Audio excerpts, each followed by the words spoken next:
تاجدار غوثیہ۔ ماشاءاللہ ہماری آج کی محفل کی اسٹیج کی زینت بنے خطیب ذیشان عالم نبی فاضل جلیل فیض یافتہ فیضان حضور ضیاء الامت حضرت علامہ مولانا پیر سید نعمان صدیق شاہ صاحب گیلانی خطیب اعظم اسلام آباد، آپ تشریف لائے، صمیم قلب سے خوش آمدید کہتا ہوں۔ انتہائی ادب کے ساتھ قبلہ استاد العلماء والفضلاء استاد المکرم جناب ڈاکٹر عبدالواحد صاحب گزارش کروں گا اپنے ملفوظات عالیہ سے ہمارے قلوب و اذہان کو منور فرمائیں۔ محبت بھرا نعرہ لگا دیجئے، نعرہ تکبیر، نعرہ رسالت، نعرہ رسالت، نعرہ تحقیق، نعرہ حیدری، نعرہ غوثیہ، تاجدار ختم نبوت، تاجدار ختم نبوت۔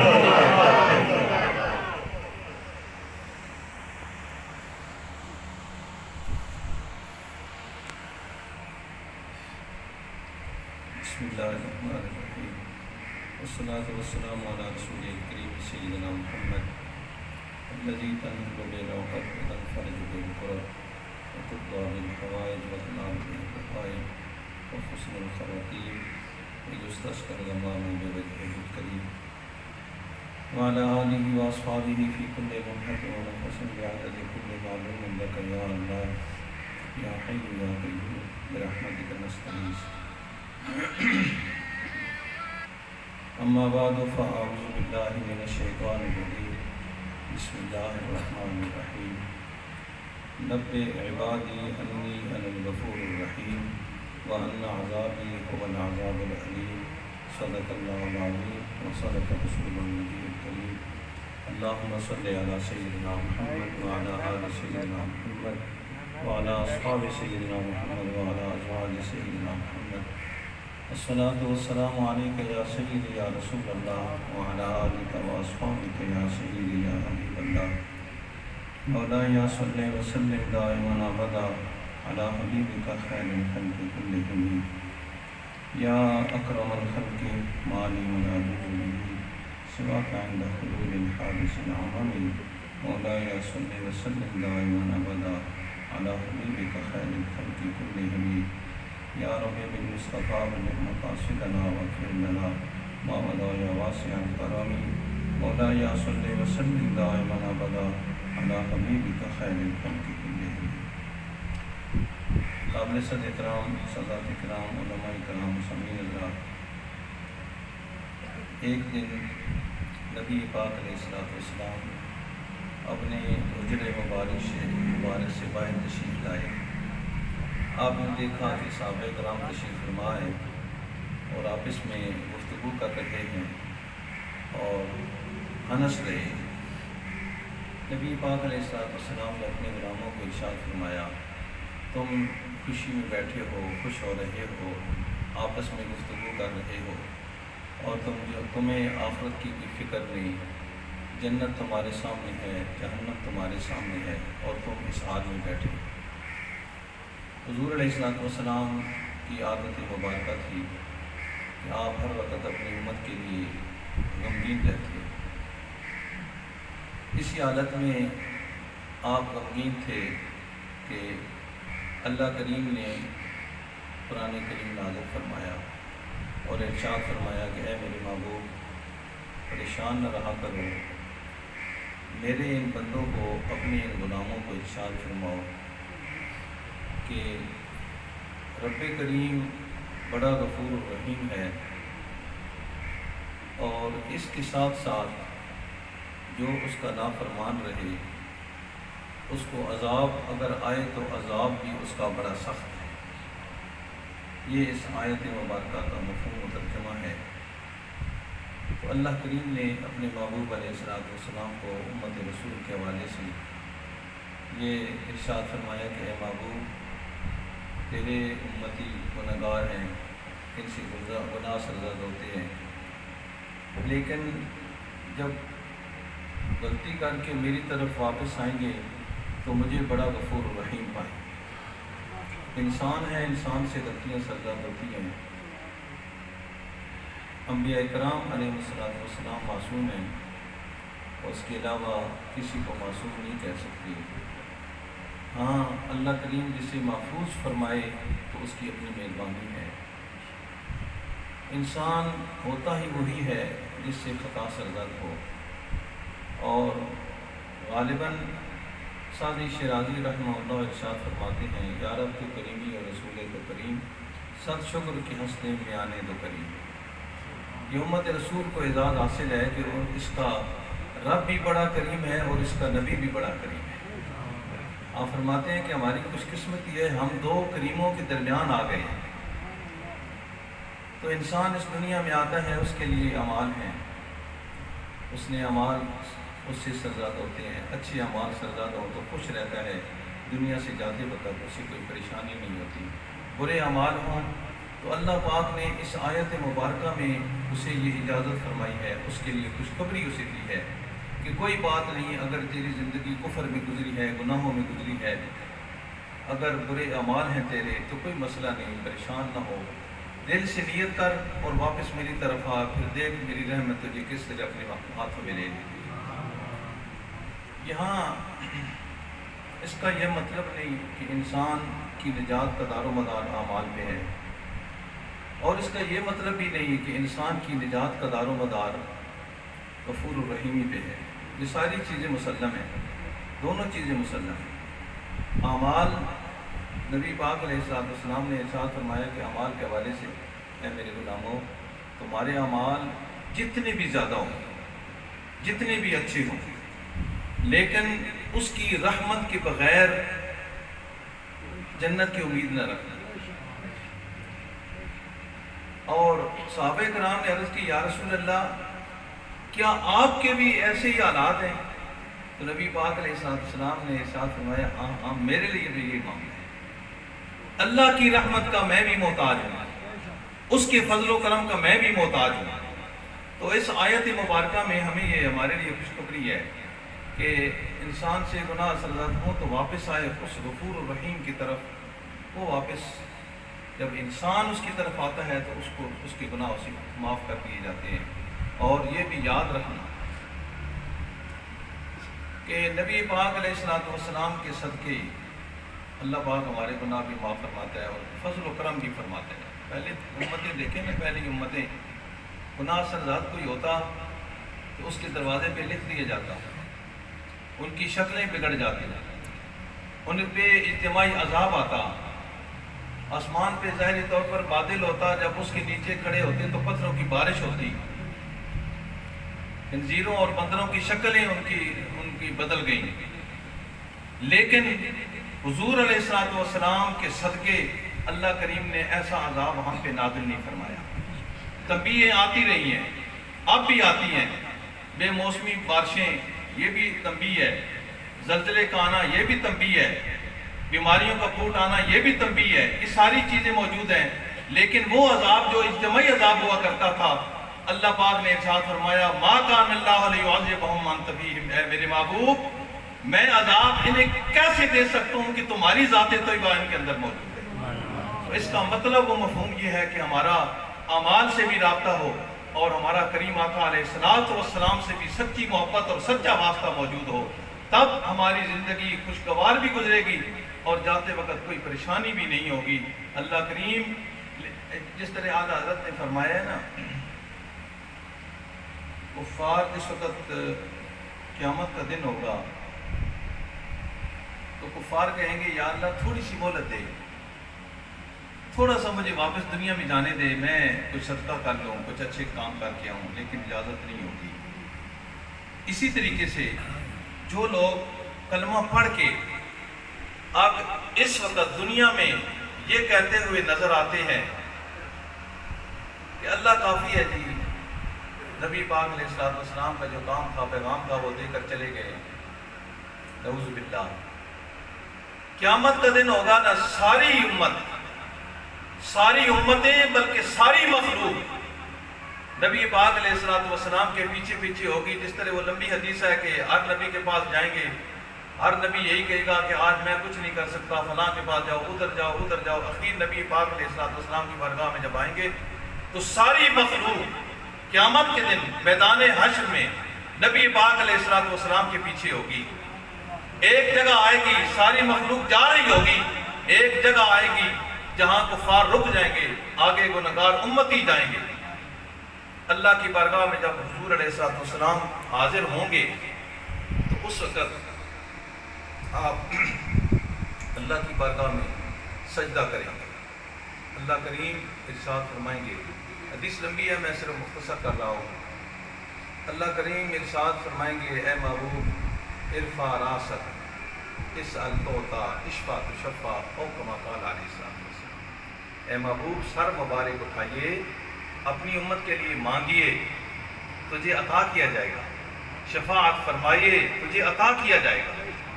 یہ اس مشکل وقت میں ہوگا جس وقت اور کوئی سہارا نہیں ہوگا. اسی لیے اعلیٰ حضرت فرماتے ہیں, میں جو بات آپ کو کہنا چاہتا تھا وہ یہ ہے کہ آج لے ان کی پناہ, آج مدد مانگ ان سے, کل نہ مانیں گے قیامت میں اگر مان گئے. آج ہم اپنی سچی اور سچی محبت کا طاقت کے مطابق اظہار کریں.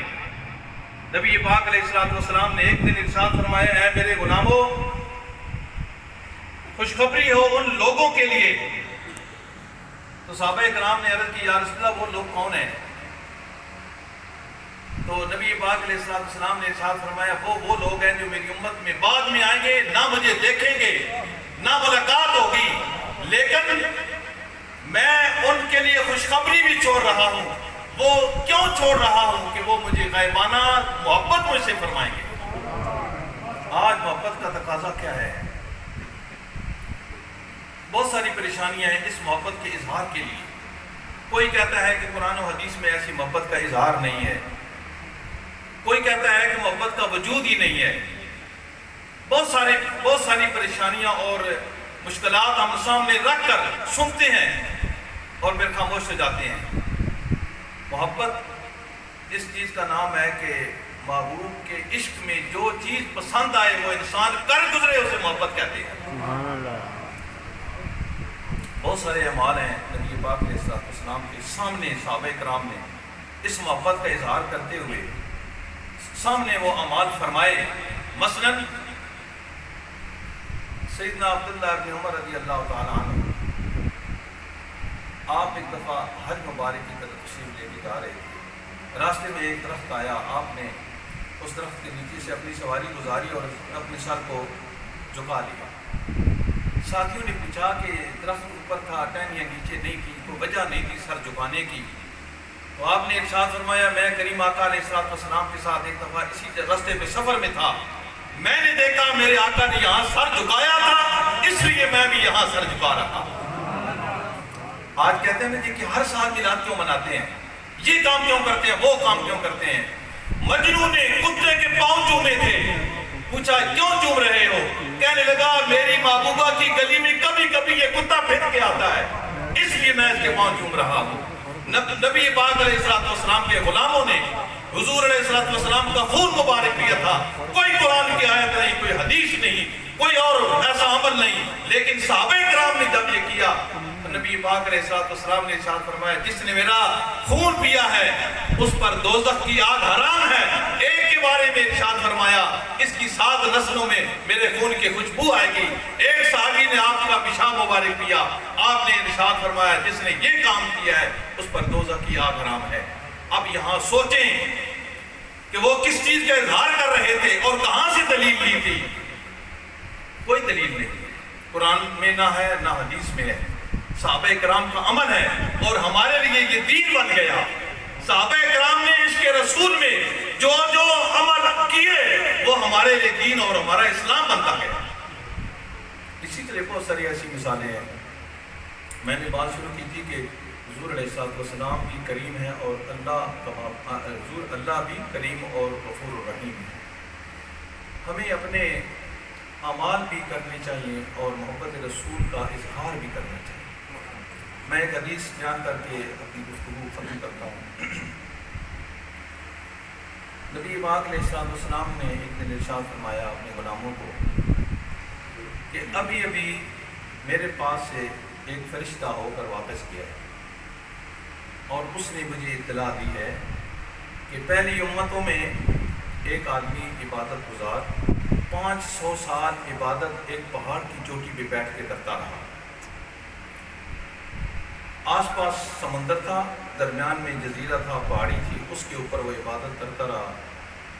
اسی پہاڑی کے ساتھ اس کے لیے چشمہ بھی ابلتا ٹھنڈے پانی کا، اور انار کا درخت ظاہر ہوتا، میٹھی انار کھا کر پانی ٹھنڈا پی کر اسی جگہ 500 سال عبادت کرتا رہا، اور اللہ کی بارگاہ میں عرض کرتا ہے کہ یا اللہ مجھے اسی حالت میں میری روح قبض کی جائے، اور میں سجدے میں ہوں، میری روح قبض ہو، میں اسی حالت میں رہوں، اور میرا جسم قیامت قائم ہونے تک اسی طرح ہر چیز سے محفوظ رہے۔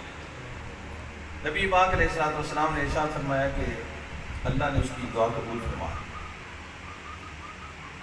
اور سیدنا جبرائیل فرماتے ہیں کہ ہم جب آسمانوں سے بإذن الہی زمین پہ آتے تو راستے میں اس کو دیکھتے کہ وہ اسی طرح عبادت میں ہوتا، اور ہمارا یہ تصور تھا کہ قیامت کے دن اسی طرح وہ رہے گا، قیامت کا دن آئے گا، اللہ کی بارگاہ میں حاضر ہوگا، اللہ پاک ارشاد فرمائیں گے کہ اس شخص کو میرے فضل و کرم سے جنت میں لے جاؤ۔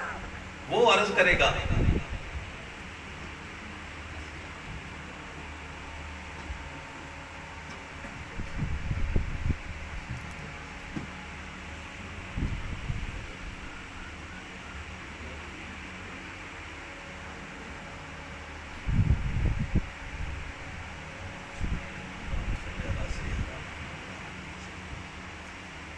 میں عرض کر رہا تھا کہ قیامت کے دن اللہ پاک ارشاد فرمائیں گے اس آدمی کو جو 500 سال عبادت کرتا رہا، کوئی اس کا کام نہیں تھا، ٹھنڈا پانی اور انار کھا کے ایک ہی پہاڑی میں 500 سال اس نے گزارے، اسے میرے فضل و کرم سے جنت میں لے جاؤ۔